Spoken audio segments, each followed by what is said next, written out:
This is the Dover Download Podcast. My name is Christopher Parker, and for the past 25 years, I've had the pleasure of working with, learning from, and talking to a variety of volunteer, staff, and community members. This podcast explores conversations, activities, and a variety of policies and programs which exist here in Dover to improve the community in one way or another.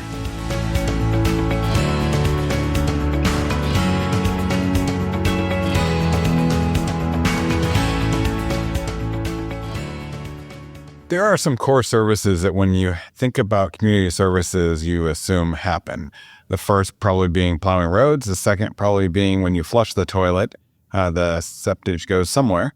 And then in order to fill the toilet, in order to drink water, we need to provide a water distribution. Today, we're going to meet with Mike Netto, our utilities superintendent, and Ken Mavridge, our city engineer, to talk about a recent survey of water services that we've done here in the city of Dover. It's part of an EPA program to look for lead in the water service lines. Morning, gentlemen. Morning. Morning, Chris. Did I get that right? We're going to talk about the lead service. You both looked at me a little quizzically there. Was I rambling?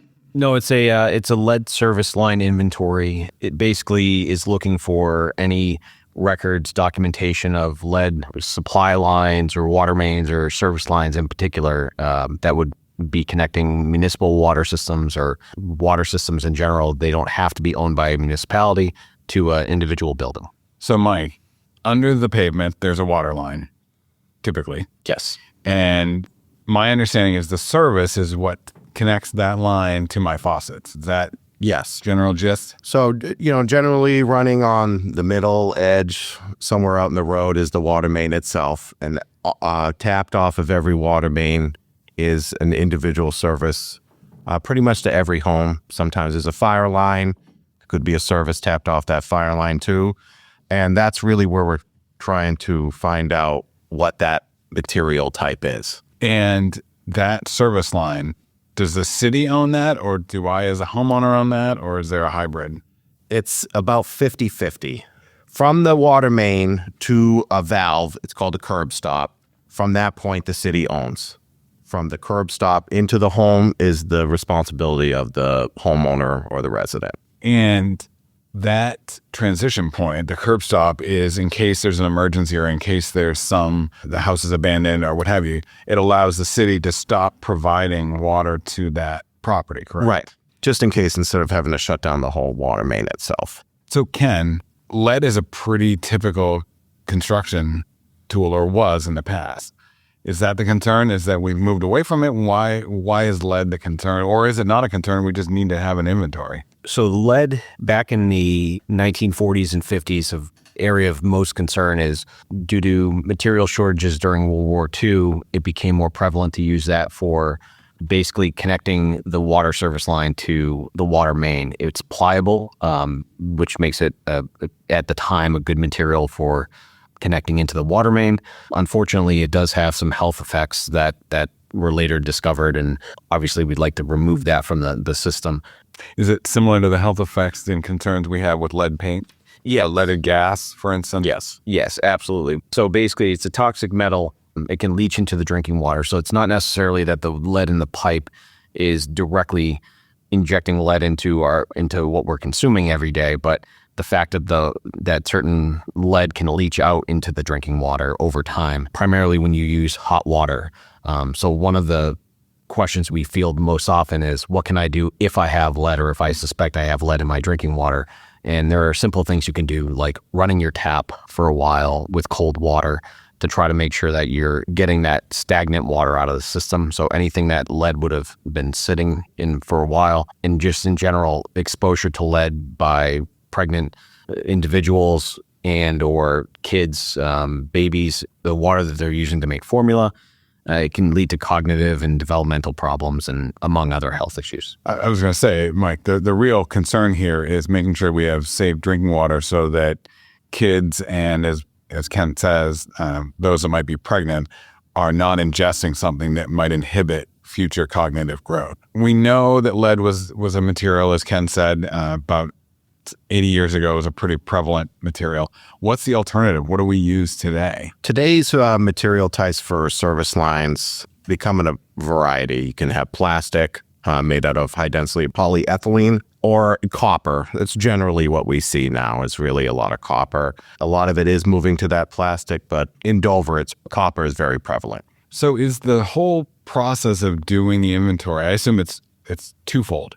The first is we want to make sure we know what we have. So from a data standpoint, we like to say on the podcast, if we don't know there's a problem, we can't solve the problem. Correct. So in order to know the problem, we have to have an inventory. And there's two parts of that inventory, I'm assuming. The city side, and Mike, you mentioned that the curb stop separates the city side from the private side. So we need to inventory both sides. Yes. And I'm not naive enough to say that I'm sure the city knows exactly what our inventory is. So there's two parts of that inventory we're doing. One is investigating what's on the city side. And then one is asking the homeowner to provide the material on their side. This mandate, which I believe it is, right? The EPA has said we have to do this. Is this an outgrowth of the Flint, Michigan concerns from a few years ago, or is this an outgrowth from something else? I think, Chris, it dates back 50 years ago when the Safe Water Drinking Act was enacted, that there's been an increased focus, as there generally is over time, as more information, more science comes out. Laws are enacted to clean up our harbors, clean up our drinking water, clean up our skies. 1991, the lead and copper rule went into effect, and over time, with more data being available, it becomes more and more stringent, more and more an increased focus to try to improve public health. The Flint, Michigan thing sort of, it called a greater spotlight, called a greater attention to this issue. So in 2021, at the end, just after January 1st, 2021, the EPA put an increased focus on it. And then this inventory is really targeted to all municipalities, or really all water supply systems, to get a better understanding of where problems may exist so that they can pinpoint and target upgrades and in remediation as necessary. Ultimately, you can't solve a problem if, like you said, you don't know where that problem exists. If I remember correctly, Mike, about mid-year, as part of the water bills, we got a thing that said, if you want to participate in this inventory, here's a self-reporting website. Roughly, I don't need the exact number, but roughly how many services do we have? How many water customers do we have in the community? Right around 10,000. Okay. So did all 10,000 of us participate in the inventory? No. Did a strong majority? No, not even really close. We ended up with just under 600 total respondents in the survey. We continually put out the survey publicly on the website as part of the monthly city managers report, as part of email blasts, Facebook, social media campaigns. And while, it would have been perfect if everyone submitted a picture, to the point we have been discussing, there's two sides to every service line. Yeah. So in reality, there may be 10,000 service lines, but there's 20,000 pieces of information that we need. And if we only have 500 on the public side, we have a ways to go to get all the data we need. Where do we go from here? What's the next step? The inventory was required to be submitted to the Department of Environmental Services with the state on October 16th, which Dover completed. 1 month from then, and November 15th, we were required by law to send out notifications to any customers who had either the public side, the private side, or both services were unknown. So even if you had responded and were one of the 500 or so folks or 600 folks that submitted a photo of your service, you would have received a notice if the city's side or your side was unknown. Where we go from here is that 1 year from now, in 2025, November of 2025, we will have to continue to send out notices on an annual basis if we do not get both sides of your service line identified. So what we're asking the public to do as part of the letter that went out is to help us help you by allowing community services staff to get information about the type of water service on the private side, and us to go out into the streets and at the water stops, the curb stops, and find out what the materials are on our side. In addition to that, community services staff are working around the clock really to try to find all of this historical information that we can. We have a tremendous amount of archives, a lot of which are not digitized, so we have to go through them and find sort of a treasure hunt, per se, of looking for a line on a paper that says this is the size of the main, this is the size of the service, and this is the material type. Some of these documents date back to the 1800s, early 1900s, so they're in really poor shape. And so getting eyes on it in the field is the best way to resolve this. So Mike, my line was copper. I took the picture, provided the input, but I looked at where it comes in the foundation. Mm-hmm. Is it pretty solid to think that that same copper goes all the way back to the curb stop, or is that a concern as well? They might transition, or is that just not the way you would have constructed it? Where it was in the past a few different construction techniques. The city had a rule where you could run a plastic service line, but then coming through the wall, it had to transition to copper. That lasted for a few years, and now we allow you to do plastic the whole way. So some of them may be a little bit of a hodgepodge, but even if it was a small portion of it copper and mainly plastic, we would end up having to list it as whatever we see it visually, which would be copper. In either case, plastic or copper is really of no concern. There is a few instances that I've seen before where it was copper coming through the wall, it was copper at the curb stop, and they had made repairs several times over the course of a 70-year-old house that had an iron service, and they had a piece of iron in between. Those are probably very few and far between. Most residents would know that they've had to repair that iron line a few times, which is really where we're concerned about the most. If anybody had an iron line in their house, you are suspected to potentially be part of a lead service line. Yeah. Very unlikely still, but those are the ones we're really going to try to investigate first, knock those out, and so that we can get a clear understanding of where any trouble may be. But pretty much whatever material type is really coming through the foundation or up through the floor is really what we're going to list it as. Okay. So I've sent in the picture.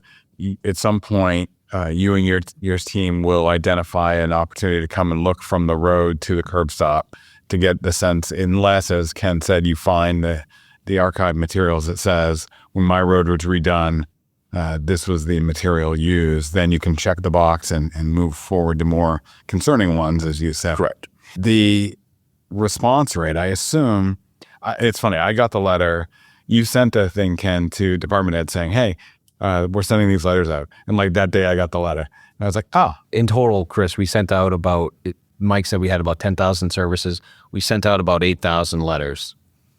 So I'm not unique. No spot. Don't tell my wife that. So we are going through this process.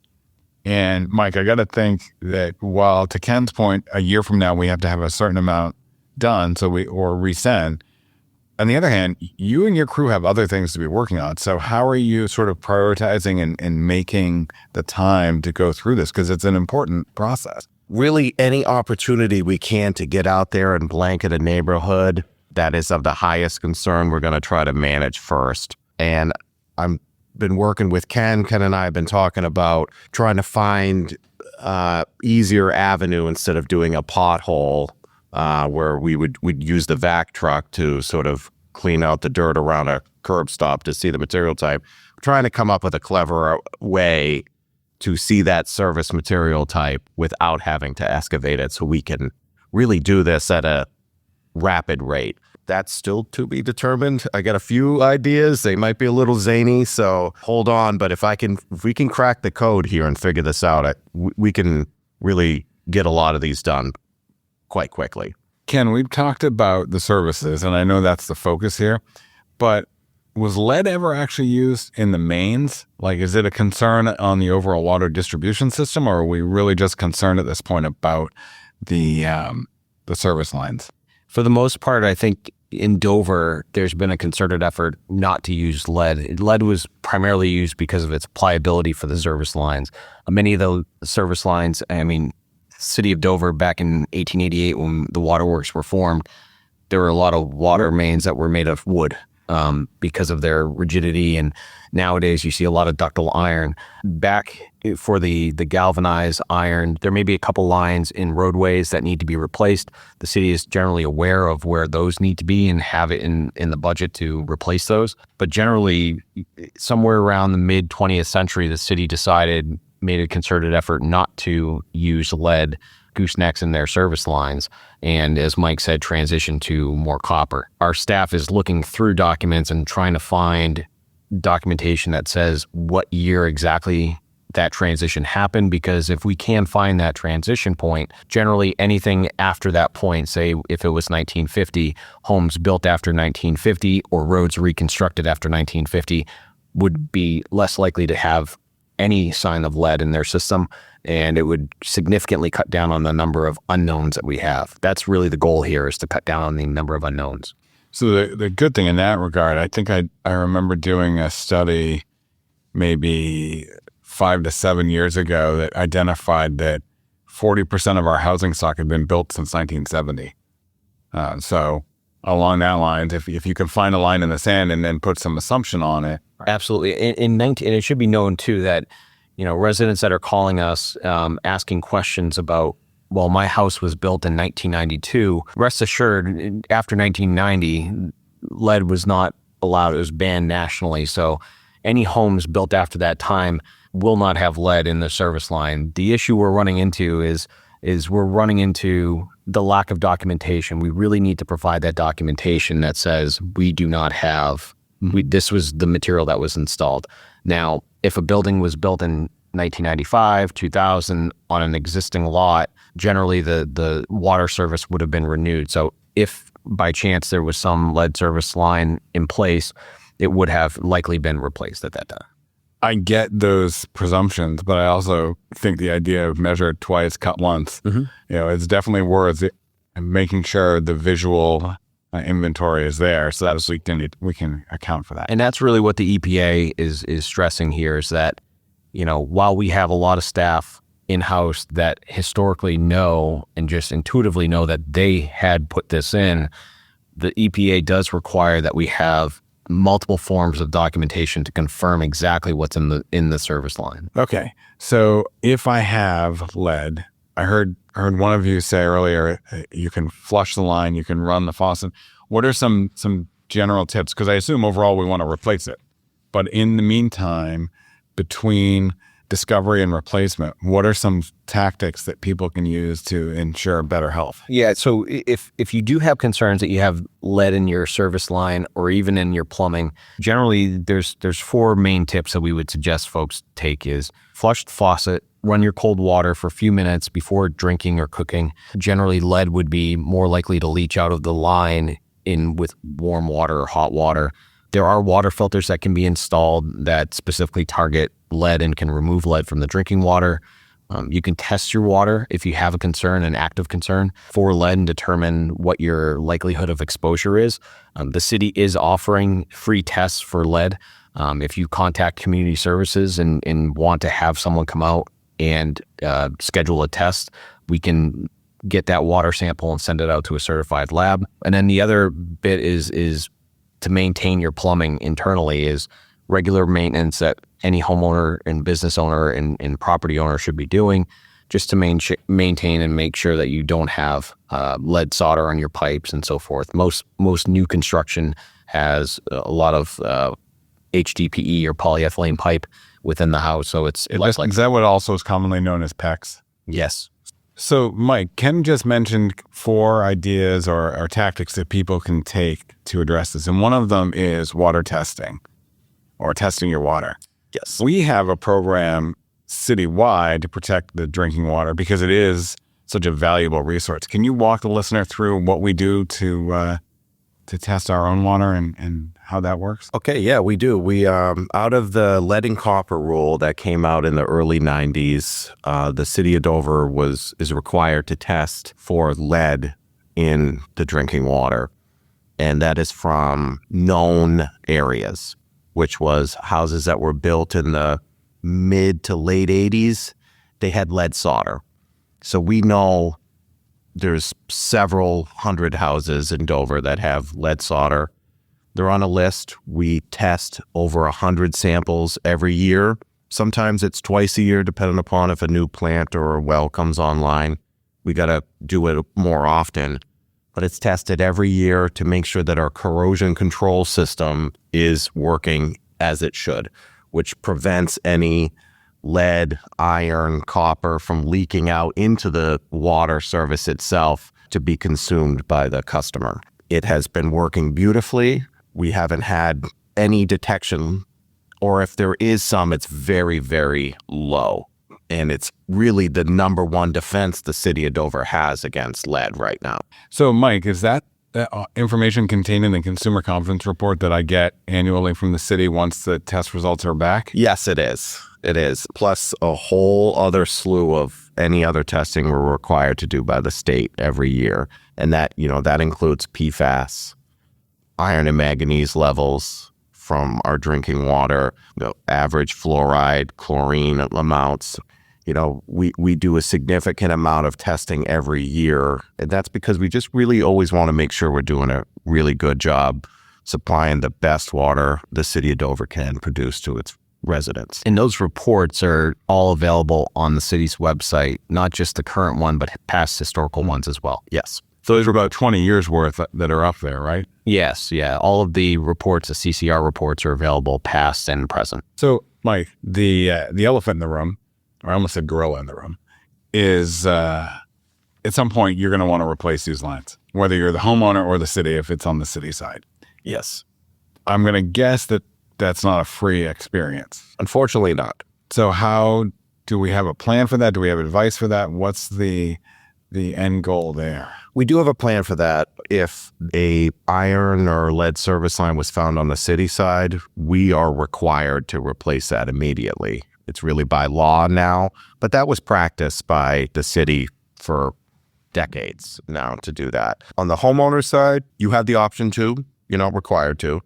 You have the option to, but the city's going to offer a program to have a contractor that will be contracted through the city come out and do the service replacement. It's at a pretty good discount. So the cost of replacing it can be significant, but it's really based on a house by house or property by property basis. So if a property is set 300 feet back from the road, that is a tremendous way to go, and the service line is significantly longer. It may go underneath a driveway. It may go underneath hardscape or landscaping. So every property is going to be unique. As Mike said, my office is actively preparing an application to the state for federal funding to seek, upwards of $5 million to try and get a significant reduction to the city, cost-wise to the city and to the property owners to replace their service lines if we should find them. The money, I should say, is also eligible to be used for us in doing the investigation. So our staff going out and looking for the service lines, restoring the areas that may have to be dug up in order to find these things. So that way, if we do have to dig up someone's front yard, it'll be restored back to the condition it was before we got there. The discount could be upwards of a 70% savings to homeowners for the cost of this replacement. So if it's a $5,000, $10,000 cost to go from your curb stop to the house, figure that, that cost savings, the city is prepared to transfer that back to the owner. As we wrap up here, if I want more information, I've listened to this podcast, I got the letter, or maybe I got the letter, recycled it already, but now I'm thinking, I want to participate. Is it just simple? Call 516-6450, go to the website. What's the best avenue for people to follow up?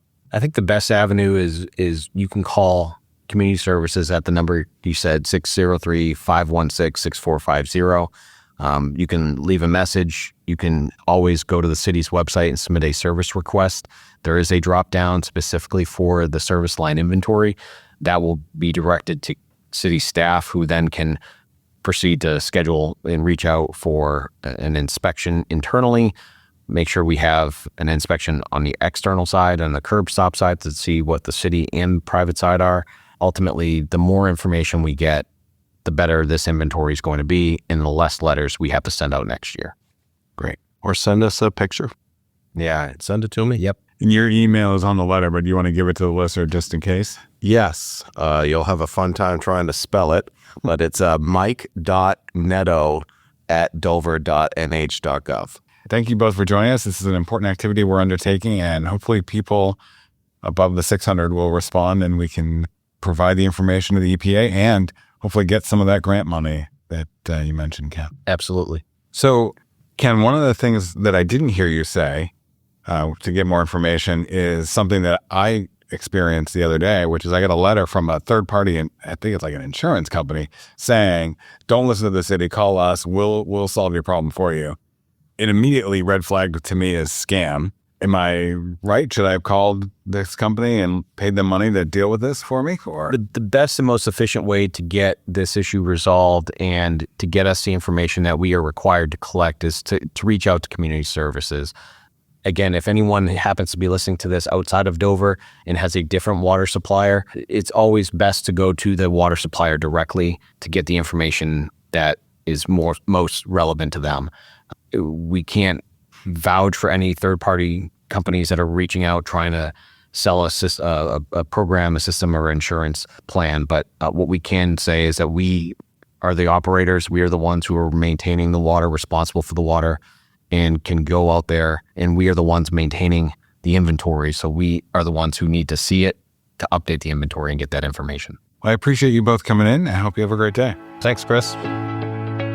Dover has a wealth of history in its over 400 years of existence. Coming up, Mike Gillis is going to share some of that history with us. This week, in 1927, the people of Dover were greeted with exhilarating news that underscored the city's growing prominence. The Boston and Maine Railroad had chosen to relocate its divisional headquarters to the community.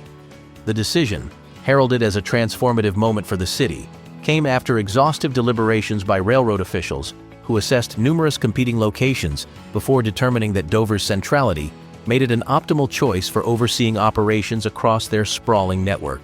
The Boston and Maine Railroad had long been synonymous with New England's industrial growth and connectivity. Founded in the mid-19th century, the railroad wove a web of commerce and travel across the region. Dover's own ties to the railroad began decades earlier, with the construction of its first station bringing economic opportunities and linking the town to larger markets. By the late 1800s, the station had become a bustling hub of activity, with passengers and goods flowing in and out, fueling Dover's economy and fostering its reputation as a thriving industrial town. B&M's announcement to settle in Dover was particularly significant as it demonstrated the city's central importance to New Hampshire and beyond. The move promised to bring not only prestige but tangible benefits. Around 60 employees, including engineers, mechanics, and administrative staff, would relocate with their families. Additionally, the decision included a commitment to expanding Dover's existing passenger station by adding 2 floors for the new offices, ensuring the facilities matched the modernity and efficiency B&M aimed to deliver. The railroad's decision was influenced by its relentless pursuit of service improvement. Dover's location enabled close management of the sprawling network, while also promising economic boosts to local businesses. Officials envisioned better coordination and enhanced services for the entire region, a testament to their confidence in Dover as a strategic and dynamic hub. For Dover, the arrival of B&M headquarters was more than just a corporate relocation. It was a recognition of the city's enduring role as a vital artery in New England's commercial and industrial life. As new families settled and construction began on the upgraded station, Dover looked forward with optimism to the profound changes this decision promised to bring. The city had firmly established itself as a cornerstone of progress and modernity in the region. Thanks for listening to the Dover Download this week. If you like what you heard, subscribe through your favorite podcast aggregator. And if you have something you want to hear a topic on, let us know. Finally, this is just one of the many ways we share information about the city of Dover. You can subscribe to the Dover Downloads email newsletter every week or other newsletters that we have by going to the City of Dover homepage, www.dover.nh.gov. Have a great week.